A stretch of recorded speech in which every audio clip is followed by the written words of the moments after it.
아멘. 사랑하는 성도 여러분, 지난 한 주간 평안하셨죠? 아멘. 이번 주에도 평안하시길 바랍니다. 코로나19가 1월달부터 시작해서 지금까지 우리를 많이 불안하게 만들고 있어요. 한 5개월 동안.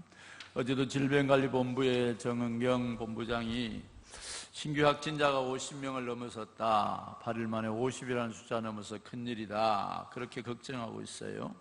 특별히 탁구장에서 또 확진자가 나왔는데 아마 마스크를 쓰지 않고 탁구를 쳐서 더 많이 걱정됩니다. 그래서 여러분 마스크 잘 쓰시기 바랍니다. 조금 답답하더라도 쓰고 계시면 됩니다. 소독 오시면서 하셨죠? 열 체크도 하시고, 또 거리두기, 비표 이거 그냥 이렇게 자기가 마음대로 가지고 다니면서 앉지 마시고 지정된 좌석에 앉아 주시기를 바랍니다. 교회는 금요일 날도 소독하고 철저히 소독하고 있으니까 교회처럼 청결한 데가 없으니까 걱정하지 마시기를 바랍니다. 그리고 교회 지침에 잘 따라 주시고요. 걱정되는 거는 코로나가 길어지면 길어질수록 신앙들이 무너질까 걱정이 됩니다. 신앙이 무너지면 가정도 무너지게 되고 나라도 무너지게 되고 우리가 해야 할 일도 제대로 못해요. 그래서 우리 정신을 바짝 차려야 됩니다. 왜 교회가 세일의 기도회를 만들었을까? 이 어려운 때 우리가 기도하고 신앙을 지키자는 겁니다. 많은 사람들이 지금 모임을 만들면 안 된다고 합니다. 모이면 안 된다고 합니다. 그러나 기도하는 일은 하나님께 해야 합니다. 많은 성도들이 아침마다 오셔서 열심히 기도해 주셔서 감사합니다. 벌써 2주가 끝났습니다. 주일회가 이제 얼마 남았죠? 한 주간 남았습니다. 한 주간. 이제까지 한 번도 안 와보신 분들 이번 주간에는 마지막 주간에 오실 거죠? 네, 아멘입니다. 지금 마지막 주간까지 안 오면 이거 상당히 문제가 있습니다. 그래서 꼭 오시기를 바랍니다. 이번 주간에는 두 주간은 예수님의 기도, 주기도문을 공부했는데요. 이제 이번 주간에는 예수님이 실제적으로 기도를 어떻게 하셨는가를 좀 살피면서 주님을 닮아가려고 합니다. 우리가 주님의 신앙생활을 마음에 새겨서 한 주간 동안 그 생활을 쭉 새기면 우리가 하나님의 역사가 일어날 것입니다. 지금까지 새벽을 깨우지 못하신 분들도 새벽을 깨우는 은혜가 있기를 바랍니다. 특별히 새벽에는 방해받는 시간이 아니에요. 내가 정신만 차리면 일어날 수 있고 오면 주님과 교제할 수 있는 아주 놀라운 시간입니다. 한국 교회가 이렇게 부흥했던 이유는 바로 새벽을 깨웠기 때문이고 새벽을 깨우는 용사들이 계셨기 때문이라는 것입니다. 우리가 소중히 생각해야 할 것이 세 가지가 있는데요. 그것이 뭐냐면 하나는 가정입니다. 그리고 또 하나는 교회고 하나는 직장이다, 일터다, 그렇게 말합니다. 이것은 하나님이 인간이 타락하기 전에 주신 거예요. 선악과를 따먹기 전에 주셨어요. 그래서 하나님이 사람을 만들고 외롭게 있는 것을 못하니까 가정을 만들어요. 가정이 얼마나 소중합니까? 여러분, 가정이 없으면 안 되고 또 생육하고 번성하라, 일하는 일터를 주셨어요. 그래서 아담이 열심히 일했어요. 그리고 또 이래 되는 날은 안식일을 기억하여 예배하는 예배 공동체를 주셨죠. 이 세 가지를 소중하게 생각이 됩니다. 그래서 가정이 100%, 직장도 100%, 교회도 100%, 300%냐? 아니다. 다 합해서 100%다. 그래서 우리가 이 삼위일체를 굉장히 소중하게 생각해야 됩니다. 이 셋을 잘 버틸 수 있는 것이 바로 교회라는 거죠. 그런데 이제 사람들이 이 셋을 잘 관리하는 기준이 있어야 돼요. 기준이 있어야 되는데 다 같이 동일한 100%에 집중하셔야 되는데 어떤 때는 가정에 더할 때가 있어요. 언제입니까? 갓 결혼을 한 신혼부부, 그때 뭐 교회에 와서 새벽기도 해라 뭐 해라 이러면 좀 곤란하죠. 신혼부부는 1년 동안 성경에는 군대도 안 보낸다 그랬어요. 가정 중심으로 살아라. 아기를 낳았어요. 그러면 가정을 더 소중하게 여기야죠. 가정에 중요한 일이 있어요. 그러면 가정을 소중하게 여기는 것입니다. 그러나 또한 교회가 중요한 일을 할 때 교회에 큰 비중을 더 두어야 합니다. 교회 신앙이 어떤 일이 있어도 양보가 되면 안 됩니다. 주일 성수하는 것, 이거 소중히 여기셔야 됩니다. 목장 모임하는 거 목장 교회니까 교회를 폐쇄해서는 안 됩니다. 교회가 특별 행사를 할 때 이렇게 특세를 한다든지 이럴 때는 우리가 일부러 특별한 시간을 내가지고 주님 앞에 와서 헌신하는 데 집중하셔야 됩니다. 또한 직장에 중요한 일이 있을 때는 직장에 또 투자하셔야 됩니다. 그리고 직장을 소중히 여기시고 더 귀하게 여기셔야 됩니다. 근데 사람들이 언밸런스로 살 때 참 많습니다. 어떤 사람은 직장에만 올인합니다. 그래서 가정, 교회가 다 필요 없어요. 오직 직장에 충성하는 사람이 있습니다. 어떤 사람은 우리 가정이 최고야. 그래서 아기가 조금만 아파도 교회 필요 없어. 뭐 조금만 일이 있어도 가정이 최고야. 가정이 최고야. 가정만 너무 소중히 여기가지고 언밸런스가 납니다. 어떤 사람은 또 교회가 최고 돼갖고 집에도 안 가고 막 교회에서 잘 나가고 교회에서 그냥 교회에서 맨날 살려고 합니다. 제가 청년 때 교회에서 사는 친구들 다 쫓아냈습니다. 집에 좀 가라고. 이게 균형이 맞아야 됩니다. 특별히 교회가 중요한 일을 있을 때는 교회의 균형을 맞추시고 가정이 소중한 일일 때는 가정의 균형을, 그래서 균형을 맞춰서 이 셋이 잘 돌아가시기를 바랍니다. 여러분, 우리가 소중한 것은 하나님께서 이 셋을 잘 돌아가게 하게 해주시는 능력이 뭐냐면 하나님이 계시다는 것을 기억하시기를 바랍니다. 그래서 우리 가정을 지키는 분도 하나님이고 우리 직장을 지키는 분도 하나님이고 또 우리 교회를 붙드시는 분도 하나님이시라는 걸 아시기를 바랍니다. 하나님은 우리들에게 이렇게 말했습니다. 주님은 너희는 먼저 그 나라와 그 의를 구하라. 먼저 그 나라 그 의를 구하라는 것입니다. 왜냐하면 그러면 나머지 거 다 해주시겠다는 거예요. 이 말은 하나님을 중심으로 이 셋 일을 하라는 것입니다. 너희는 무엇을 먹을까 무엇을 마실까 염려하지 말라. 이 모든 것은 천부께서 다 아신다고 말씀하고 있습니다. 공중에 나는 새를 보라고 합니다. 길쌈이나 수고나 허자내도 하나님께서 그들을 먹이신다고 말하고 있습니다. 전능하신 하나님은 이런 모든 것을 다 알고 계시고 우리에게 함께 해주신다고 말하고 있습니다. 오늘 나라의 어려움, 개인의 어려움, 또 우리 삶의 어려움이 참 많이 있을 수 있습니다.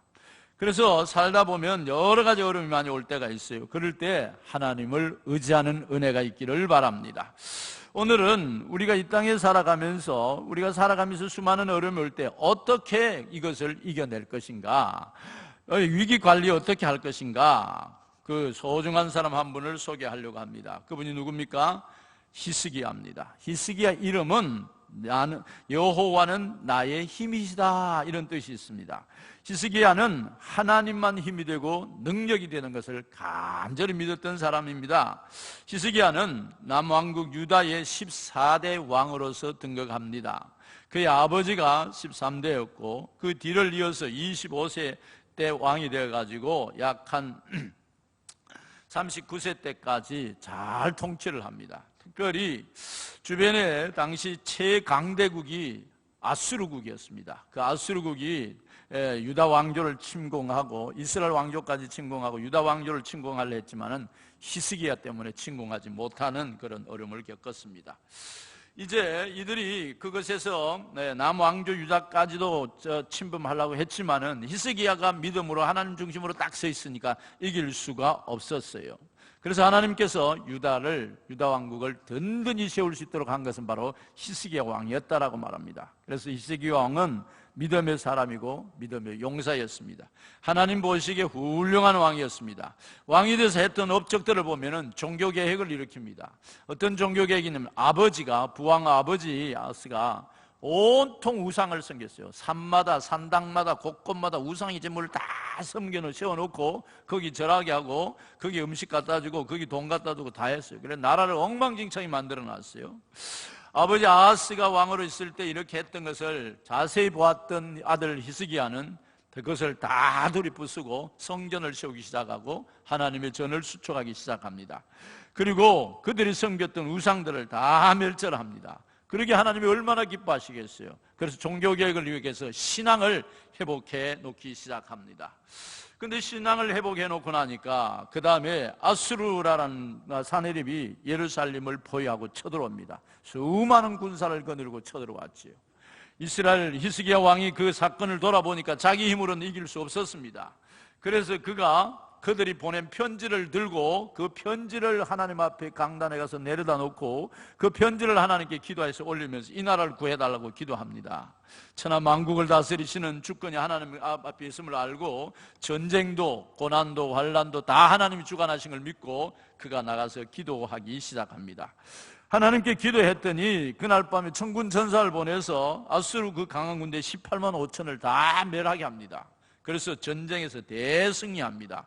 종교 개혁도 했고 전쟁에서 승리했고 이제는 히스기야는 천하 평정을 이루는 그런 존귀한 시대를 맞게 됩니다.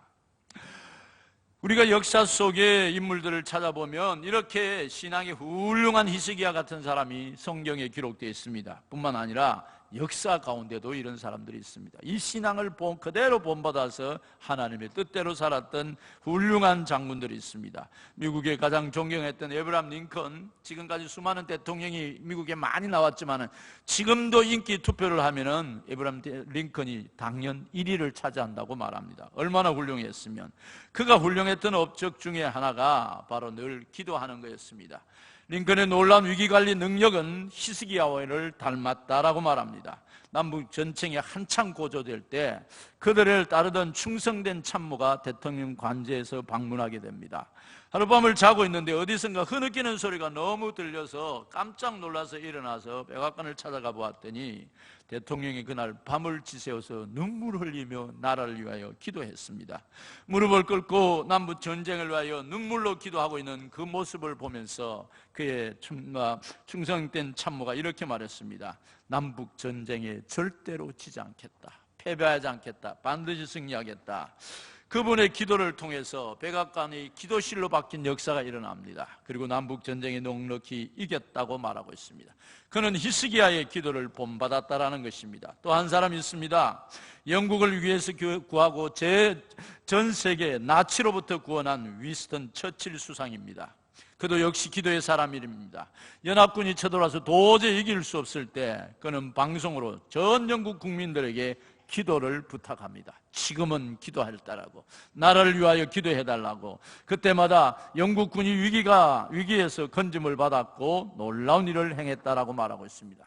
이들이 모두 신앙의 선진들 히스기야나 신앙의 사람들을 본받아서 하나님을 경외하는 사람으로 살았다라는 것입니다. 오늘 우리가 읽은 본문을 보면 히스기야는 전쟁에서 이겼습니다. 종교개혁에서 이루었습니다.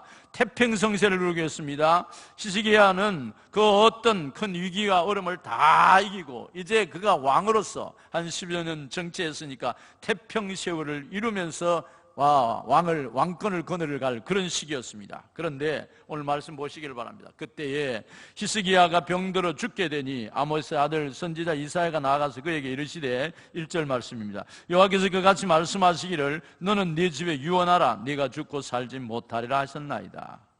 히스기야에게 정말 천년병력 같은 소리가 증거되기 시작합니다. 히스기야가 병들어 죽게 되니 병이 들어 죽게 되었다라는 것입니다. 여러 가지 많은 것을 해보았을지 모르겠습니다. 그러나 이사야 선지자를 하나님이 보냈습니다. 그리고 외쳤습니다. 하나님이 말씀했습니다.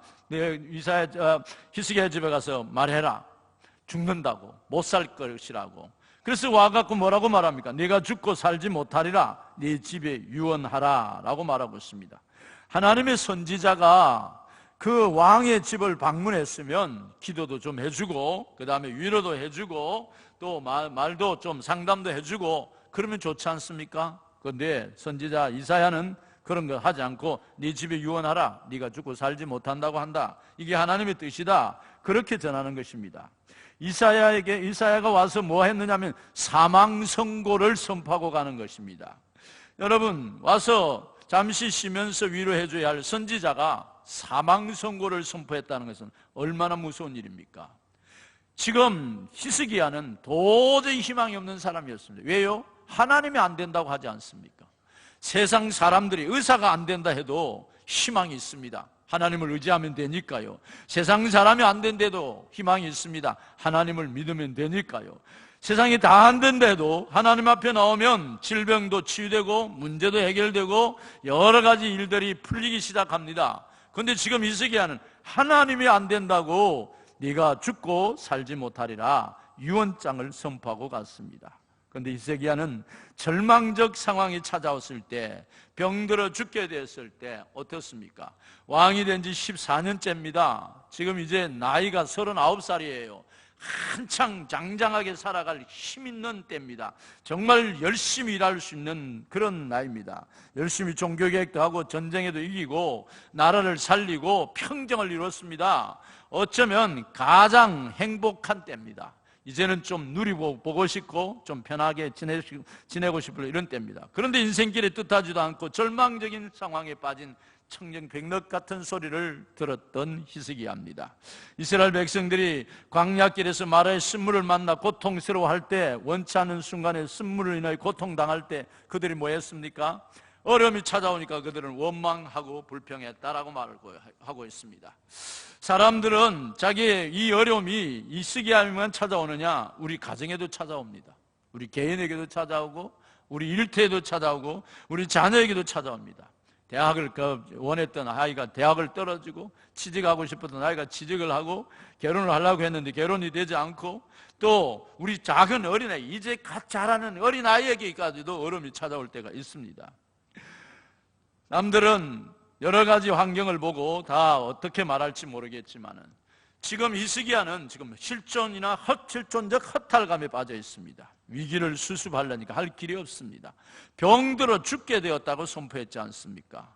히스기야의 죽음이 병이 찾아왔고 그 병이 죽게 되었다고 선포하고 있습니다. 넘어가서 10절을 한번 보시기를 바랍니다. 이렇게 말합니다. 내가 말하기를 나의 중년에 스월의 문에 들어가고 나의 여생을 빼앗기게 되었다 하리라. 여러분, 여기 중년에 스월의 여생을 빼앗기게 되었다고 말합니다. 가정도 자리가 잡히기 시작하고 이제 겨우 좀 먹고 살만합니다. 위기가 다 물러갔습니다. 오손도손 재미있게 살 나이입니다. 또 자녀들도 어느 정도 키워놨습니다. 정치도 안정적입니다. 이제 뭐라 해도 마음 놓고 정치 14년 왕을 했으니까 일 할만합니다. 그런데 지금 어떻습니까? 심한 어려움이 찾아왔습니다. 여러분, 이런 어려움이 찾아올 때 우리 어떻게 합니까? 우리는 이렇게 할 때가 참 많습니다. 원망합니다. 내가 뭐 잘못했나? 종교개혁도 했고 전쟁의 승리도 했고 내가 할 수 있는, 하나님 앞에 할 수 있는 최선을 다했고 열심히 봉사했고 열심히 헌신했고 주님 앞에 헌신하게 종교개혁을 하면서 아버지가 망치는 나라 새롭게 하나님의 나라로 만들어놨는데 왜 내게 이런 게 찾아올까? 이건 어쩔 수 없어. 이래서는 안 돼. 하나님을 원망할 수 있습니다. 이것이 지옥 같은 삶이기 때문에 하나님을 원망합니다. 움츠립니다. 낙심합니다. 포기합니다. 자신감을 잃어버립니다. 내 복이 이것밖에 안 되는구나 한탄하고 좌절하기 시작합니다. 신앙을 가지면서도 믿어봤자 별일 없다고, 열심히 해봤자 내 것이 내게 찾아온 거 이것뿐이라고 염려하고 근심합니다. 그리고 원래 직업으로 돌아갑니다. 제자들도 예수님이 죽으니까 원망하고 불평하고 다 자기 직업으로 돌아가 버렸습니다. 그러나 이런 사람도 있습니다. 현실을 받아들이는 사람입니다. 어려움이 왔을 때 현실을 싸우는 사람이 있습니다. 나의 그런 실패가 찾아왔던 걸 인정합니다. 포기하지 않습니다. 주저앉지 않습니다. 똑바로 바라봅니다. 그리고 싸워나갑니다. 히스기야가 그렇게 합니다. 그는 현실을 받아들였습니다. 부인하지 않습니다. 하나님을 대적했던 사내립을 데려가시고 전쟁에 이겨주시고 승리케 하셨던 하나님을 다시 보기 시작합니다. 이사야 선지자에게 이거 잘못된 것 아닙니까? 하고 따질 수 있습니다. 체념하고 포기할 수 있지만은 그렇게 하지 않습니다. 자기의 닥친 문제를 정면으로 바라보기 시작합니다. 그 문제와 싸우기 시작합니다. 문제를 직면합니다. 직면한 것, 이것이 위기가 왔을 때 위기관리 능력이라는 것입니다. 여러분, 우리가 중년이 되면 더러워서 병원에 안 가려고 합니다. 덜컥 무슨 소리나 들릴까 싶어서. 그래서 잘 안 가려고 합니다. 어떤 어려움이 있으면 내가 주저주저하고 나타나려고 하지 않습니다. 왜냐하면 그것 때문에 내가 원망 들을까 봐. 그래서 사람들이 현실을 인정하지 않고 받아들이지 않으려고 할 때가 참 많습니다. 그러나 오늘 히스기야는 정식으로 받아들입니다. 오늘 하나님께서 나 여호와가 말하는 네가 죽고 살지 못하리라 했는데도 그는 하나님께 나아가서 부르짖기 시작합니다. 하나님 안에서 하나님께서 우리를 어떻게 실패한 사람도, 연약한 사람도, 도저히 불가능한 사람도 주님이 쓰시는 것을 믿으시기를 바랍니다. 주님은 우리에게 말합니다. 너는 내게 와서 부르짖으라고 말하고 있습니다. 우리의 연약하지만 내가 기도하면 들어주신다고 약속하셨습니다. 저희가 전심으로 나를 찾고 찾으면 만나주신다고 예레미야 선지는 말씀하고 있습니다. 여기서부터 우리가 길을 찾을 수 있는 길이 있다는 것입니다. 사랑하는 성도 여러분, 지금 코로나19 때문에 어려움을 당하고 경제적으로, 가정적으로, 환경적으로 어렵다 해도 피하지 마시기를 바랍니다. 직면하시기를 바랍니다. 전진하시기를 바랍니다. 그 속에서 숨겨진 하나님의 비밀을 찾아내는 은혜가 있기를 바랍니다. 신앙은 삶을 해석하는 능력입니다. 신앙의 삶이란, 신앙이 깊다는 것은 어떤 일을 당해도 흔들리지 않는 것입니다. 히스기야를 보시길 바랍니다. 어떻게 합니까? 우리 2절을 같이 한번 읽어보겠습니다. 히스기야가 얼굴을 벽으로 향하고 여호와께 기도하여, 3절을 같이 읽습니다. 이르되 여호와여 구하오노니 내가 주님 앞에서 진실과 전심으로 행하여 주의 목전에 서선하게 행한 것을 기억하옵소서 하고 히스기야가 심히 통곡하니. 얼굴을 어떻게 했습니까? 전체가, 아마 왕 같으면, 왕이 병들어 죽게 되었다라면 어떻게 하면 됩니까? 명의를 찾습니다. 전 나라에 방을 붙입니다. 우리 왕이 이런 병이 걸렸으니까 이런 특효약이 있으면 와서 나를 고치면 모든 것을 주겠다고 방을 붙일 수 있습니다. 의를 불러오라고 말하고 명의를 찾으라고 말하고 신하들을 곳곳에 방을 붙이고 전국을 내보낼 것입니다. 약을 구해오라고. 그런데 히스기야는 그렇게 하지 않습니다. 하나님 앞에 나가서 얼굴을 벽으로 행했다. 할렐루야. 얼굴을 벽으로 행했습니다. 이제 뚫린 곳은 다 막혀 있어도 하늘은 열려 있다는 걸 기억하시기를 바랍니다. 하나님 안에서 해답을 찾겠다는 것입니다. 하나님이 안 된다 해도 그래도 하나님을 만나보겠다는 것입니다. 하나님께 물어보겠다는 것입니다. 하나님께 부탁해 보겠다는 것입니다. 이게 뭡니까? 믿음입니다. 이것이 무엇입니까? 하나님을 신뢰하는 신앙이라는 것입니다. 이 믿음이 귀합니다. 우리에게 위기가 찾아왔을 때 사람을 찾지 마시고 하나님을 찾는 축복이 있기를 바랍니다. 우리가 위기가 찾아올 때 당당하게 하나님과 대면하고 하나님 앞에 마주 앉으시기를 바랍니다. 하나님이 해답을 주실 때까지 일어나지 마시기를 바랍니다. 그래서 링컨 대통령의 어머니 낸시 여사가 아이를 양육하면서 이런 것을 가르쳤다라고 말하고 있습니다. 어떤 걸 가르쳤느냐 하면은 세상을 떠나면서 그녀가 남긴 유언이 간단했습니다. 아들아, 매일 성경을 묵상해라. 위기가 닥칠 때 더욱 열심히 성경을 읽어라. 위기가 왔을 때 더욱 기도해야 된다. 이것이 링컨 어머니 낸시 여사가 9살 때 링컨에게 가르쳐준 유언적 말씀이었습니다. 9살 때 링컨은 이 마음을 가슴에 담았습니다. 위기가 올 때 하나님께 더욱 나아가고 성경을 더 읽고 더 기도해라. 그래서 백악관을 기도실로 만들어서 지금까지도 돌아가신 지 오래됐지만은 미국의 대통령 중에 랭킹 1위로 늘 칭찬을 받는다고 말하고 있습니다. 뭘까요? 히스기야처럼 실망하지 않고 하나님의 뜻대로 사는 것을 배웠다는 것입니다. 더욱 애타게 하나님을 찾았습니다. 히스기야가 기도의 실로 간직하고 치열한 싸움을 싸웠던 것은 그가 하나님 앞에 엎드리는 것입니다. 15절을 한번 보시기를 바랍니다. 15절은 이렇게 말합니다. 주께서 내게 말씀하시고 또 진이 이루었사오니 내가 무슨 말씀을 하오리까? 내 영혼의 고통으로 말미암아 내가 종신토록 방황하리이다. 영혼의 고통이라고 말하고 있습니다. 육신의 고통도 고통이지만 더 큰 고통은 영적 고통이라는 것입니다. 영적 고통 속에 지금 방황하고 있다라고 말하고 있습니다. 패배감, 불쑥불쑥 찾아오는 좌절감, 순간순간 언급해오는 낙담감, 기도하는데도 캄캄하고 하나님의 음성이 들리지 않을 때 실망했던 칠흑 같은 어두운 터널 지나는 것 같은 것, 여러분 이럴 때 영혼이 고갈되고 영혼이 힘들다고 그는 말하고 있습니다. 영적으로 힘들고 육적으로 힘들고 정말로 좌절한 그런 시간입니다. 십자가의 성 요한이라 불리는 수도사는 영혼이 어두운 밤이라고 말하겠습니다. 기도하다가 보면 하나님이 안결시킨 것 같고 내 곁을 떠난 것 같고 내 기도만이 특별히 안 들어주는 것 같습니다. 어둠에 휩싸려고 무력감에 휩쓸린 것 같습니다. 오스왈드 샌더스는 이렇게 말합니다. 기도하는 사람이 풀이 죽게 하거나 압박감을 느끼게 하고 의심을 불러일으키기도 하고 혹은 낙심도 시키는 것이 있는데 그것은 하나님이 아니고 사탄이다. 사탄에 순종하지 마시기를 바랍니다. 사탄에 지지 마시기를 바랍니다. 사탄은 우리가 기도하다가 포기하기만 하면 됩니다. 염려가 있으면 주저앉으라고 말합니다. 아버지는 위기감을 직접 공격하고 나서라고 말하지 않습니다. 적당히 기도하다가 패박음에 사로잡혀서 그만 넘어지라고 말합니다. 그러나 우리 하나님은 알아야 할 것이 있습니다. 하나님은 기도를 멈추게 하더라도 우리를 실망하게 하지 않습니다. 기쁘게 하고 소망을 갖게 하시는 분입니다.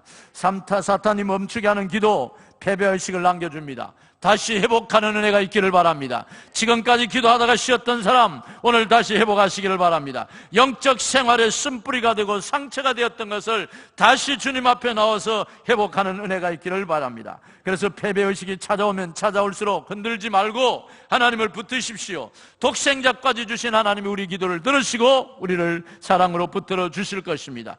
결과를 미루어 짐작하거나 단정하지 말고 신앙적 태도가 아닙니다. 하나님 앞에 엎드려야 됩니다. 히스기야가 결과를 붙들고 그가 단정해버렸다면 그는 얼굴을 베게 되고 주님 앞에 나가지 않았을 것입니다.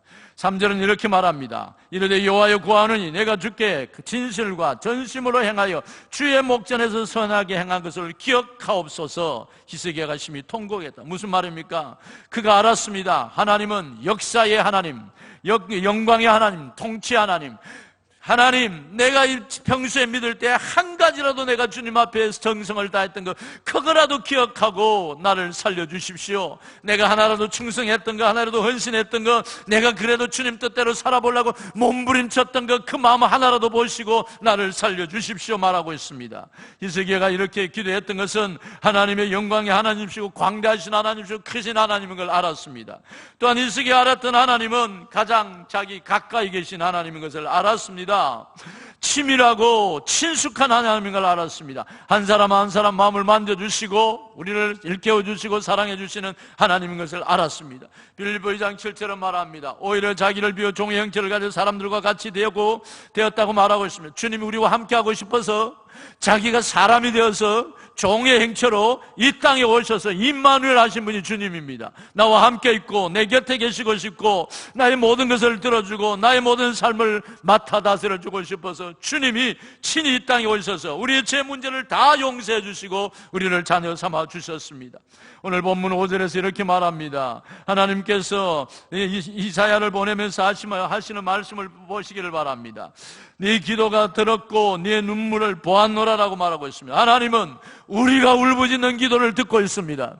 우리가 눈물 흘린 그 눈물 자국을 보고 계십니다. 히스기야의 눈물과 히스기야의 눈물 어린 기도를 들어주시고 그 눈물을 닦아주시면서 하시는 말씀입니다. 하나님은 우리의 연약함을 채우라 하지 아니하시고 라고 말하고 있습니다. 히스기야 통곡의 기도, 눈물의 기도, 벽을 행한 하나님밖에 없습니다. 심히 통곡했던 그 기도를 하나님이 들으시고 내가 네 기도를 들었고 네 눈물을 보았다 라고 말하고 있습니다. 무슨 말입니까? 문제를 해결해 주겠다는 것입니다. 너의 정답을 주시겠다는 것입니다. 하나님이 찾아오셔서 눈물 닦아 주시겠다는 것입니다. 그 눈물을 하나님이 만져주시겠다는 것입니다. 하나님 앞에 나와서 부르짖고 울는 자들에게 하나님이 그 눈물을 닦아주면 어떻게 되는지 보시기를 바랍니다. 내가 네 수완이 15년을 더해 주리라. 할렐루야. 오늘 불러가시겠다는 그 하나님이 히스기야의 눈물과 벽을 행한 하나님만을 위한 기도를 듣고 15년의 생명을 연장해 주시겠다고 말씀하고 있습니다.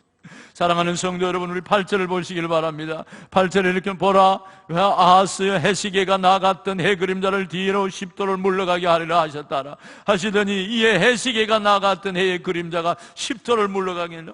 히스기야가 증표를 보여달라 해서 하나님 내가 살려주시는 증표를 하나 보여주십시오. 해가 동동해서 서로 가던 해가 12도로 뒤로 물러가는 천지가 창조에 역행하는 일을 보여주었습니다. 왜요? 확실하게 보여주기 위해서. 이렇게까지 하면서도 사랑하시는 분이 우리 하나님이십니다. 그래서 사랑하는 성도 여러분, 우리가 살아오면서 수많은 문제에 힘들어하지 않고 있습니까? 진짜 무엇이 문제인가 오늘 정직하게 한번 말해보시기를 바랍니다. 문제가 무엇입니까? 우리가 돈이 없는 게 문제입니까? 건강을 잃은 게 문제입니까? 자녀들이 속썩여서 문제입니까? 회사 경영이 안 돼 문제입니까? 코로나19가 와서 아무것도 못해서 두려움이 문제입니까? 진짜 우리 문제가 무엇인지 보시기를 바랍니다. 우리의 가장 큰 문제는 질병보다도, 물질이 없는 것보다도, 직장이 어려운 것보다도, 우리 가정에 처한 어려움보다도 내가 하나님을 향한 열정이 식어져간 것이 문제라는 걸 기억하시기를 바랍니다. 열정이 식어가고 눈물이 말라버렸기에 주의 음성을 들을 수가 없습니다. 열정이 식어가고 기도가 말라버렸기에 주님의 전능하심을 볼 수 없는 겁니다. 종교가 쇠락하는 것이 무엇입니까? 기독교가 왜 공격을 받고 있습니까? 왜 사람들의 비탄을 받고 있습니까? 터무니없이 교회 가면 코로나 걸린다는 왜 이런 비탄을 받아야 됩니까? 우리 열정이 식어버리고 우리 신앙이 죽어버렸기 때문인 것입니다. 코로나19에 핑계대면 안 됩니다. 다른 곳에 다 다니면서 교회 오면 코로나 걸린다고 안 논하는 이거는 하나님을 경외하는 신앙이 아닙니다. 신앙이 쇠퇴하면 안 됩니다. 어떤 어려움이었어도 시스기야적 신앙을 회복하는 은혜가 있기를 바랍니다. 목장 모임이 가정보다도 더 소중한 모임이지 않습니까? 여러분, 친척은 멀리 있어도 우리 목장의 형제 자매들은 가까이 있습니다. 어려우면 함께 모이고 같이 기도하고 같이 해줄 사람들이 목장입니다. 목장도 우리가 소중하게 여겨야 합니다. 교회가 소중합니다. 하나님께 예배하는 것이 소중합니다. 주님 앞에 나와서 살려달라고, 우리 교회 살려달라고, 우리 믿음의 형제들 살려달라고, 이 민족 살려달라고 누가 기도합니까? 목사님만? 장로님들만? 목자 목녀들만? 아닙니다. 예수를 믿어 구원받아 십자가의 보혈의 공로를 느끼고 하나님의 사랑을 아는 성도라면 우리가 엎드려 기도할 때입니다. 우리가 엎드려 주님을 부르짖어야 합니다. 눈물의 통회가 일어나야 합니다. 지금 점점 사탄들은 교회를 망가뜨리려고 하고 있습니다. 신앙이 주저앉도록 만들고 있습니다. 우리는 사탄의 종로로 달 수 없습니다. 이제 히스기야처럼 일어나시기를 바랍니다. 우리 가정 자녀들 살려달라고, 우리 사랑하는 남편 살려달라고, 믿음 달라고, 우리 가정이 신앙의 맹문가문 되게 해달라고, 이 민족이 세계를 먹여 살리는 민족이 되게 해달라고, 이 교회가 이 지역을 살리고 영혼구원 제자 삼는 주님의 유언적 명령에 순종하는 교회 되게 하려고. 바쁩니다. 피곤합니다. 할 일 많습니다. 속지 마시기를 바랍니다. 우리가 마음만 먹으면 얼마든지 할 수 있습니다. 최선을 다하면 됩니다. 지금도 세례 기간 동안 한 주간 남았습니다. 아직까지 한 번도 와보지 않은 분들은 회개하면서 주님 앞에 나오셔야 합니다. 무릎을 꿇으셔야 합니다. 도저히 나올 수 없는 행편이면 그 장소에서도 엎드시라 합니다. 기도를 회복하시기를 바랍니다. 눈물의 기도가 일어나시기를 바랍니다. 우리가 눈물 흘려 기도했던 적이 얼마나 됩니까? 어느 세월에 눈물 흘려 기도했습니까? 아침마다 오셔서 눈물 흘린 기도가 나라를 살리고 민족을 살리고 우리 주변을 살리는 기도의 용사들이 되시기를 바랍니다. 아직까지 결정하고 나오지 못하신 분들은 이번 주 한 주간이라도 나와야만이 우리가 삶을 살아갈 수 있습니다. 자기 집안에 소중한 일이 있으면, 결혼식이 있다, 집안에 잔치가 있다, 집안에 모든 열을 제키고 달려갑니다. 교회가 우리 집안이지 않습니까? 교회가 우리 가정이지 않습니까? 교회가 내가 교회 주인이지 않습니까? 내가 이 교회 사명자지 않습니까? 그런데 어떻게 다 내버려두고 너희들끼리만 해라 말할 수 없습니다. 우리는 정신을 차리고 신앙을 깨우쳐야 했습니다. 우리가 기도할 때 우리가 기도하지만 우리의 기도를 듣고 일하시는 분은 하나님이십니다. 하나님이 우리 일해 주시기를 바랍니다. 우리의 신앙이 쇠퇴하고 우리 영성이 비틀거리는 이유는 무미건조한 신앙생활 때문입니다. 우리 가정에 미래 닥친 위기가 헤쳐나가지 못한 것은 우리가 신앙의 열정의 회복을 잃어버렸기 때문입니다. 다시 눈물이 회복되시기를 바랍니다. 하나님, 우리가 남몰래 돌아서 붙들고 울 수 있는 기둥입니다. 아무도 알아주지 않아도 하나님 앞에 나가서는 하나님의 기둥을 붙들고 울 수 있는 은혜가 있다라는 것입니다. 하나님이 우리의 기둥이고, 하나님이 우리의 붙잡을 힘이고, 하나님이 우리의 문제를 해결한 전능자시고, 하나님과 나와 마주대하기만 하면 그분이 전능자가 말씀해 주실 것입니다. 인생의 모든 위기를 헤쳐나가는 은혜가 있기를 바랍니다. 하나님을 붙잡고 하나님 앞에 엎드리시고 하나님과 교제하시기를 바랍니다. 히스기야는 하나님이 안 된다고 할 때도 그는 하나님 앞에 나가서 얼굴을 벽으로 향하고 여호와께 기도하여 전심과 진심으로 행하여 목전에서 주님 한번 살려달라고 울부짖으며 기도했더니 하나님이 안 된다는 그 감동을 받고 이사야를 보냅니다. 가서 15년 더 살려준다고 해라. 내가 다윗의 하나님이고 약속의 하나님이고 언약의 하나님이다. 이사야가 너무 놀랐을 거예요. 하나님 언제는 가서 죽으라 해놓고 언제는 또 산다고 말합니까? 그렇게 할 수 있지만은 히스기야의 그 강구한 간절함이 너무나 크고, 히스기야를 통해서 하나님이 하시고 싶은 일들이 많았기에 그를 살려서 15년 동안 더 연장해서 하나님의 역사를 이루어갑니다. 주님, 오늘 우리 속의 환경이 히스기야처럼 얼음이 있습니다. 살 만큼 이제는 재미나게 살아보려는데 내게 왜 질병이 찾아옵니까? 내게 왜 고통이 찾아옵니까? 내게 왜 이런 어려움을 겪어야 합니까? 주여, 그러기에 내게 힘을 달라고 기도하고 하나님께 부르짖어서 성령의 사람들이 되는 은혜가 있기를 주님의 이름으로 축원합니다. 우리 주여 한번 외치고 이렇게 기도합시다. 주님, 그렇습니다.